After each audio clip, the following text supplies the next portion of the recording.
उसके आगे जहाँ जहाँ नहीं आएगा हम बता देंगे। ओके, चलो अच्छे क्वेश्चन है, क्वेश्चन से ही फिर चैप्टर बनेगा, बहुत लेंदी है। चैप्टर 6 पर आइए। So what is the next chapter? Work, energy and power. ठीक है, वर्क, एनर्जी एंड पावर। सो अगर हम ये कहें कि अगर इफ वी हैव, हमने क्या किया कि अपने सर पर जो है ये इस तरीके से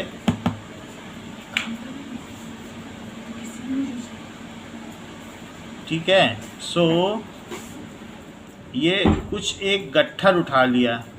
सो अगर हमने एक गट्ठर उठा लिया घास का, भूसे का, और हम कहें कि हमने तो बहुत सारा काम कर लिया क्योंकि सर पर हमने इतना वजन उठाया है, then it is not work. अगर सर पर हमने वजन उठाया है क्योंकि हमने उसको डिस्प्लेस नहीं किया, हम घंटों लिए खड़े रहें, तो क्या ये वर्क माना जाएगा? So it is not considered as work. क्यों? क्योंकि ठीक है, वो वर्क नहीं माना जाएगा क्योंकि हम डिस्प्लेस नहीं हुए, हमारे मसल ने काम किया, हम एग्जॉस्ट हो गए। But in case of physics it is not considered as work. If we keep on pushing the wall, तो क्या वो वॉल खिसक गई? बोलो। No sir. Then we get exhausted, हम थक तो गए, but there is no displacement, कोई डिस्प्लेसमेंट तो हुआ नहीं।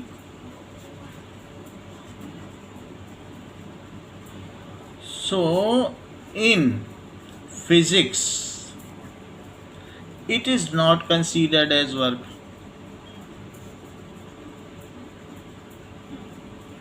as work, तब वर्क नहीं माना जाएगा। वर्क तभी माना जाता है when you do some work against conservative और नॉन कंजर्वेटिव फोर्स। फ्रिक्शन के अगेंस्ट भी वर्क माना जा सकता है। इफ देयर इज डिस्प्लेसमेंट, या तो आप ग्रेविटी के अगेंस्ट में इस गट्ठर को ऊपर उठा लेते तो वर्क होता है क्योंकि जमीन के हिसाब से डिस्प्लेसमेंट किया। अगर इस गट्ठर को इफ हीप ऑफ स्ट्रॉ, आपने उसको ऊपर उठा लिया, then you have done work. ठीक है, because you have displaced the heap against gravity, और आपने कंजर्वेटिव फोर्स के अगेंस्ट में काम किया। अगर आप किसी बॉक्स को या एलमीरा को खिसका रहे हो तो आप फ्रिक्शन के अगेंस्ट में काम कर रहे हो, then again there is a work. क्यों? क्योंकि आप इस चीज़ को क्या कर रहे हो? You are keep on pushing it. तो अगर आप इस चीज़ को पुश कर रहे हो तो तब भी काम हो रहा है, और ये आगे जा रही, इस पर फ्रिक्शन फोर्स पीछे लग रहा है और आपका एक फोर्स लग रहा है, तो इसमें एक मोशन भी हो रहा है। जो भी हो रहा है, आपने फोर्स अप्लाई किया, तो फोर्स अप्लाई किया और ये मूव कर रही है, तो मूव करने में वर्क माना जाएगा। सो व्हेन वी डू, क्या कहा जाएगा? If we do work against, किसके अगेंस्ट में? इसको उठा के अगर ऊपर रखा जाए, जमीन से उठा के, तो तब भी वर्क माना जाएगा। So when we displace an object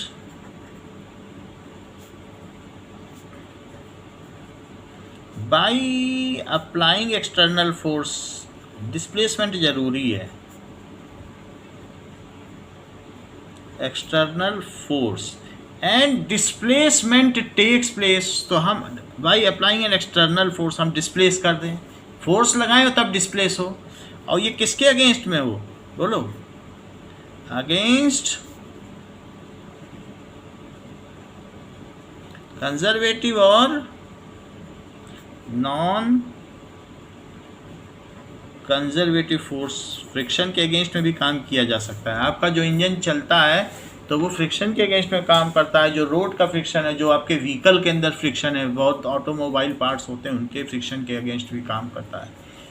तो किसी चीज़ को डिस्प्लेस किया जाए and displacement takes place, and displacement takes place,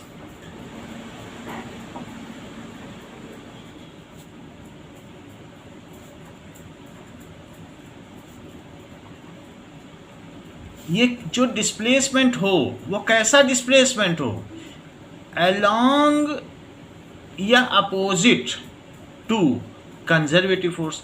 अब हमने इस गट्ठर को ऊपर उठाया, तो बताओ इस गट्ठर को जो तुमने ऊपर उठाया तो क्या ग्रेविटी के अगेंस्ट में काम किया? बोलो।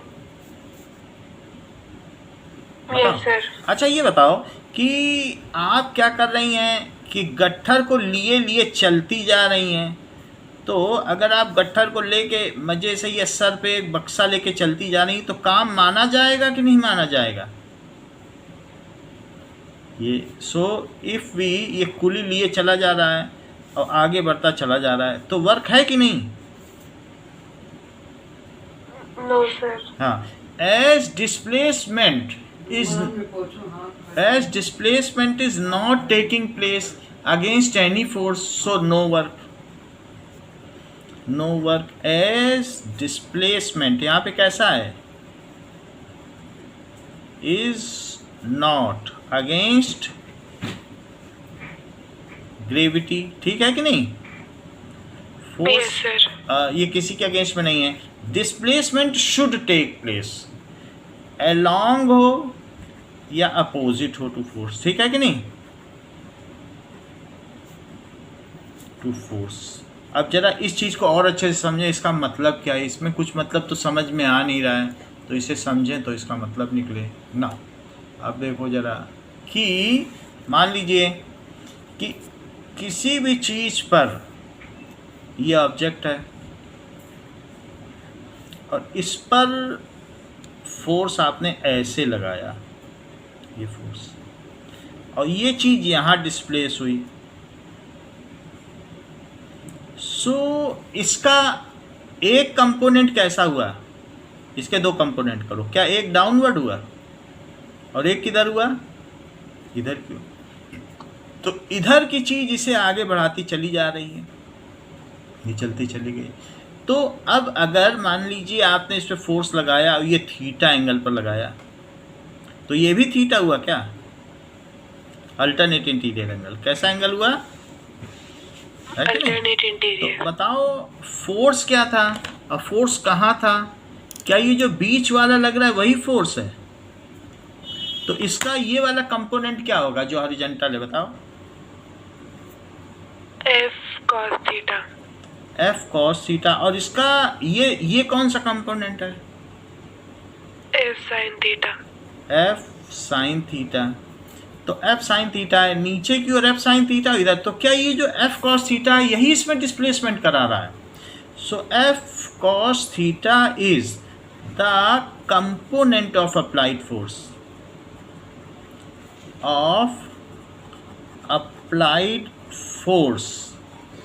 which is causing displacement against friction, which is causing displacement against friction। तो हमारे फोर्स की वजह से इसमें डिस्प्लेसमेंट हुआ, तो हमने काम तो किसी न किसी फोर्स के अगेंस्ट में किया। और कितना डिस्प्लेसमेंट हुआ? मान लीजिए इसमें डी डिस्प्लेसमेंट हुआ। इसके मिड पॉइंट से यहाँ के मिड पॉइंट तक कितने डिस्टेंस है? डी। तो work done is the product of magnitude of applied force, ये है force, and the displacement along the applied force. अब आप कहेंगे फिर इस फोर्स का क्या हुआ? तो ये फोर्स इसकी नॉर्मल रिएक्शन में व्यय हो गया। तो अब इस पे नीचे की ओर क्या वेट लग रहा था? क्या mg लग रहा था? बोलो। और ऊपर की ओर क्या लग रही है? Normal reaction. तो नीचे कौन से दो फोर्स लग रहे हैं? क्या एफ साइन थीटा और mg लग रहा है और ऊपर नॉर्मल रिएक्शन लग रही है? Yes sir. यानी कहने का मतलब है कि mg और प्लस एफ साइन थीटा यही तो नॉर्मल रिएक्शन हुई। समझ में आई बात कि नहीं? अब जरा फिर से देखो। Yes sir. फिर से देखिए आप कि दो तरीके हो सकते हैं कि आप जब जोधपुर से बेंगलोर जाएं तो तब आप क्या करें?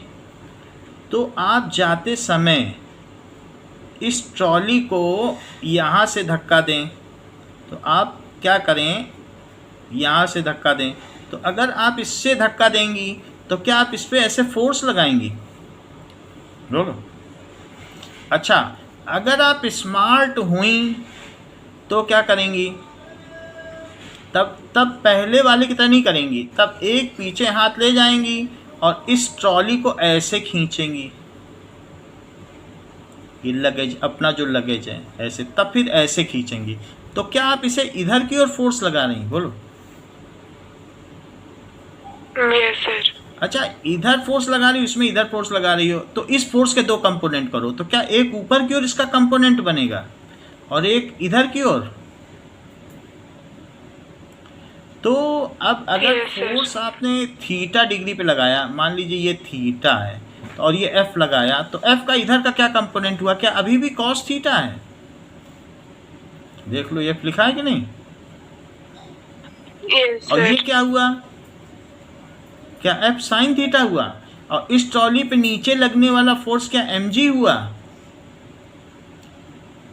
और ऊपर लगने वाला फोर्स क्या नॉर्मल रिएक्शन हुआ? भाई जमीन पे जब कुछ पड़ती है चीज़ तो जमीन भी तो विरोध करती है कि नहीं? नहीं तो जमीन दब जाए, तो क्या वो नॉर्मल रिएक्शन हुआ? बताओ। Yes, sir. अच्छा, इस पर जब फोर्स लगाया आपने F, तो इस F के दो कंपोनेंट करो।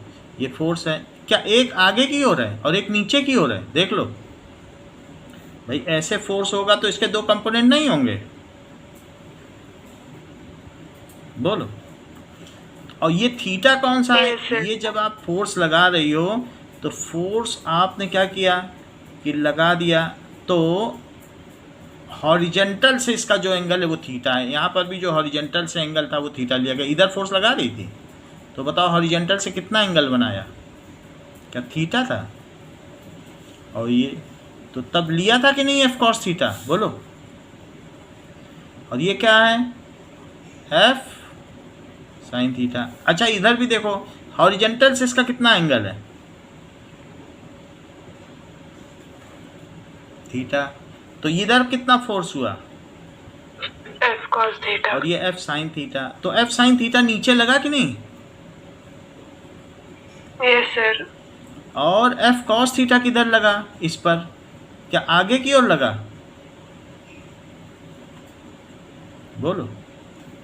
एफ कॉस थीटा लगा। F cos Yes, theta sir. इसे मूव कराएगा।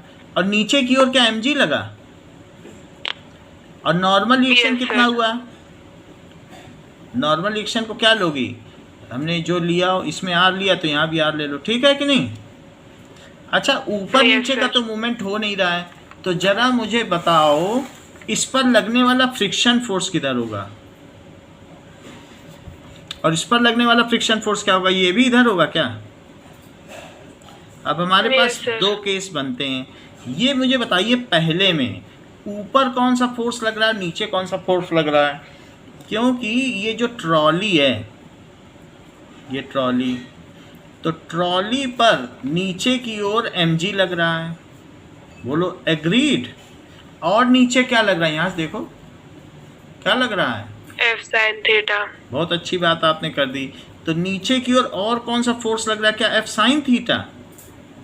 अच्छा, ऊपर की ओर कौन सा फोर्स लग रहा है? क्या नॉर्मल रिएक्शन? बोलो। Yes, sir.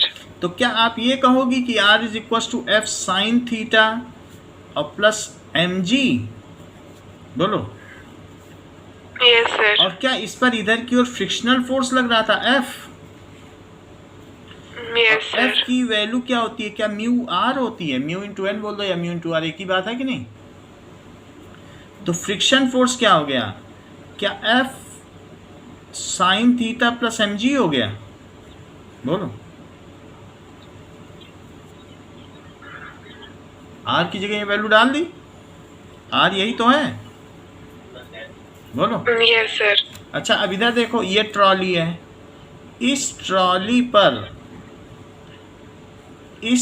पर ऊपर की ओर क्या फोर्स लग रहा है? F sine theta. Yes, sir. और इस ट्रॉली पर नीचे की ओर क्या फोर्स लग रहा है? mg। और इस ट्रॉली पर इधर क्या लग रहा है? फ्रिक्शन। और ऊपर की ओर एक और फोर्स लगेगा, वो नॉर्मल रिएक्शन होगा, जो धरती पर दबाव पड़ेगा तो धरती भी डालेगी। तो क्या आप ये कहेंगी कि R plus F sine theta is equal to mg, बोलो। Yes, sir. तो क्या इसे mg minus F sine theta बोलेंगी? और क्या f को म्यू r बोलेंगी? तो क्या f की value mg minus F sine theta हुई? क्या आपने Yes, sir. अपनी चालाकी से फ्रिक्शन कम कर दिया है? दूसरे केस में देख लो, ब्रैकेट के अंदर की चीज कम नहीं हो गई, Yes, sir. यहाँ माइनस है, यहाँ प्लस है। तो बताओ, पहले केस में लगेज को पुश करना आसान है कि पुल? बोलो। A pull. Pull. So pulling is easier than pushing. Is it okay? बताओ। Yes, sir. Because in this case जो फ्रिक्शन है वो डिक्रीज हो जाता है, और क्या आपकी जो ट्रॉली है उसका वियर एंड टियर भी डिक्रीज हो जाता है। बताओ। Yes, sir. तो ये चीज कही गई है कि pulling is easier than pushing, तो ये चीज है। So in first case friction is more, in case of push, that is case 1, friction is more than the case of pull. Case of pull, that is case 2. So pulling is easier than push। ठीक है, समझ में आ गई बात कि नहीं? तो it reduces wear and tear to wheel of trolley. It reduces, friction कम होगा तो अच्छा ही है, reduces wear and tear to wheel of trolley.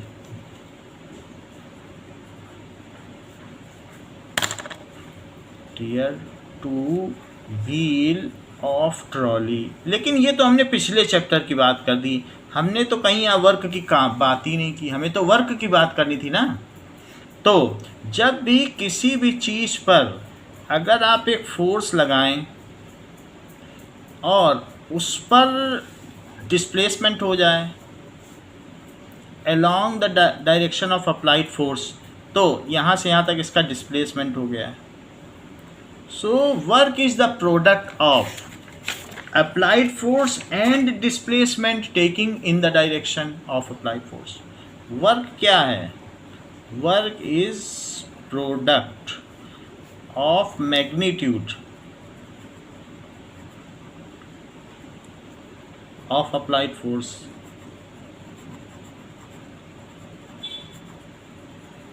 and किसका प्रोडक्ट है?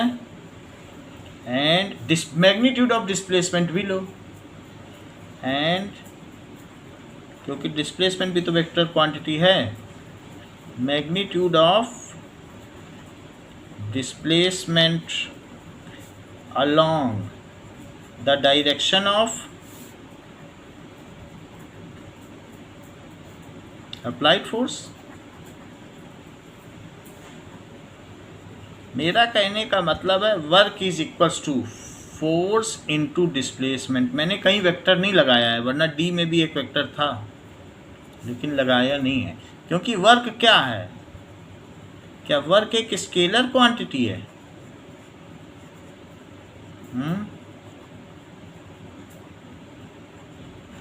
तो इसकी यूनिट ऑफ वर्क क्या होगी? It is unit of F into unit of D. So it is Newton, और इसको मीटर कह दोगे। न्यूटन क्या होता है? एम यानी केजी मीटर पर सेकंड स्क्वायर, एम ए नहीं होता है, और इनटू एम। तो ये क्या हो गया? Yes, sir. क्या केजी मीटर स्क्वायर और सेकंड -2 नहीं हो गया? तो क्या यही डायमेंशनल एनालिसिस में इसी को जूल नहीं कहा गया? चेक कर लो, M L2 T to the power -2 यही जूल नहीं है क्या? बोलो। Yes, sir. So joule is equals to J। So यहाँ तक बात हो गई, unit of work is joule. ठीक है, तो कहने का मतलब है कि अगर मान लीजिए आपने किसी पर फोर्स लगा दिया,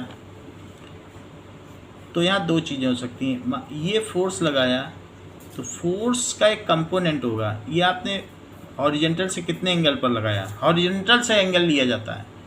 तो बताओ इस पर लगने वाला इधर का फोर्स क्या हुआ, चाहे इधर ले लो और या वही फोर्स इधर ले लो, एक ही तो बात है, लगेगा तो ऑब्जेक्ट पे ही ना।